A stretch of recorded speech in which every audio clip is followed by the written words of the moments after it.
Mana o'sha 2025-yilda trendga aylangan, shov-shuvga aylangan atrabotka pechka. Shu haqida ma'lumot beramiz. Ya'ni bu pechkani qayerlarga qo'ysa bo'ladi, qayerlarga qo'ysa bo'lmaydi. Va albatta soatiga qanchadan rasxod qilyapti, narxi qancha? Narxini yoritib beramiz. Kimga kerak bo'lgan bo'lsa, cheklanmagan miqdorda butun O'zbekiston bo'yicha yetkazib berishaveradi ekan. Atrabotka pechkamiz 3 soatga 1 litr rasxod qiladi ekan. Qayerlarga qo'ysa bo'ladi deganlarga, teplissaga, molxonaga, qo'yxonaga, tovuqxonaga, undan tashqari ishlab chiqarish sexlariga qo'ysa bo'ladi ekan. Lekin xonadonga qo'yib bo'lmaydi ekan, jichapcha hidi chiqadi ekan.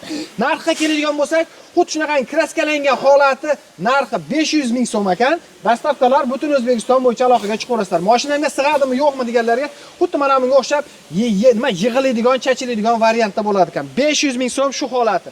Agarda sizga zakotovkasini o'zi kerak bo'ladigan bo'lsa, 350 ming so'mdan tayyorlab berishaverar ekan. Yo'ani shuni ko'ryapsizlar, atrabotkaga yonyapti. Undan tashqari ekonom pechkalar eng arzon narxlarda.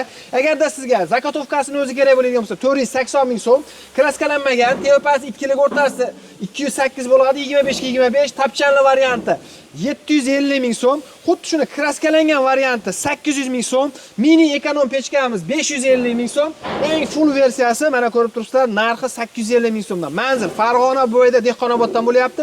Pastdagi nomerlarga aloqaga chiqaverasizlar.